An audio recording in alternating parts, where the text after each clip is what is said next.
This island nation in the Pacific was the scene of some of the deadliest fighting during the Second World War. Names like Corregidor and Bataan are synonymous with the conflict. And it was here in the Philippines where General Douglas MacArthur delivered one of history's most famous promises. I shall return. Today, 40 years later, the Philippine Islands are once again the focal point of world attention. And what happens here over the next several days might very well affect both the economic and political stability of the entire region. The Philippines are facing some very serious dilemmas. The most acute is economic. In recent years, this nation has experienced a declining gross national product, high inflation, and a rising national debt. While some of these problems appear to have begun to be addressed, the fact is they are far from being solved. The economic mood here ranges from slight glimmers of hope to deep pessimism. This concern certainly exists in the international investment community. A number of corporations have recently pulled out of the country completely. Many others are cautiously watching the outcome of this election. Some of the economic problems have been due to a collapse of the world market prices for several of the nation's main export crops, such as sugar and copper.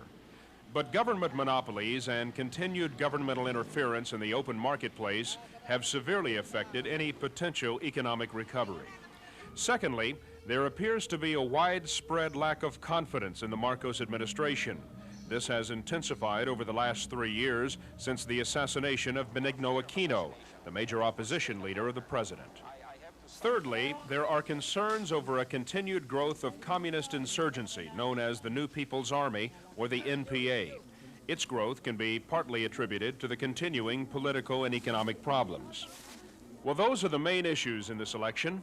The campaigns of the two candidates have been as different as the individuals themselves. Ferdinand Marcos, the incumbent, directing his drive for re-election from Malacañang Palace, the Philippine version of the White House. At rallies, he rarely comes in direct contact with his supporters, desiring instead to rely on his oratorical skills, which are quite adequate. Corazon Aquino, on the other hand, is a people's candidate, seemingly comfortable working the crowds. She's certainly not an electrifying speaker, but her sincerity is openly evident. Her motorcades were a familiar sight as they crisscrossed this nation. Mrs. Aquino, or Cory as she is called, seems a rather unlikely person for this sort of thing. She has, however, continued to pound away on one point throughout the campaign. Well, the issue is Mr. Marcos himself and 20 years of Marcos misrule. And the people just want to have a chance for a change. And I suppose this is what I appear to offer them a hope, because I really cannot offer more than that since Marcos has devastated our country. But if we can just stop all of the Marcos devastation and then be given the chance to start all over again, I think this is what the people are asking for and are going to vote for. I posed this question to your opposition, and she said that the issue in this election is you. Well, yes and no. The issue is me in the sense that they think that they can do better. They think that we have not accomplished much. They think that the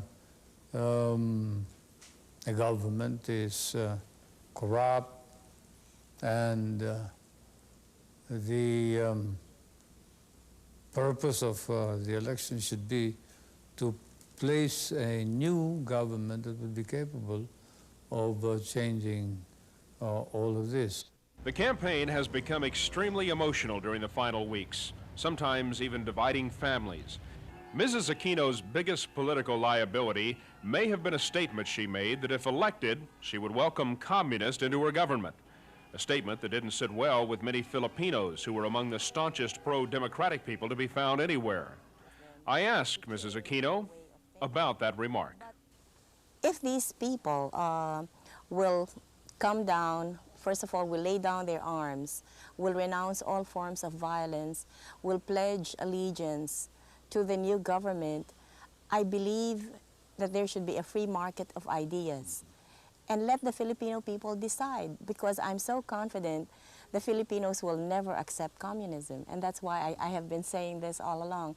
It must have been difficult for Americans to think, or maybe they thought me so naive that I would believe that the communists could possibly, you know, change their way of thinking. But I have to explain, many of these people who are now with the communists and who are probably labeled as communists are not really so. It's just that they are anti-Marcos and there is no place for them under the Marcos regime. Meanwhile, Mrs. Aquino has been adamant in her contention that President Marcos is nothing but a corrupt dictator, and no matter what he says, will never be anything else. If there are any instances of corruption, I'd like to know. Or if my family is blamed for this, I'd like to see the evidence. In the investigation going on in the subcommittee of Congressman Solar's, they haven't been able to obtain any evidence of hidden wealth or of corruption or improper use of government aid from the United States, that the auditing office has come out with a clean bill of health.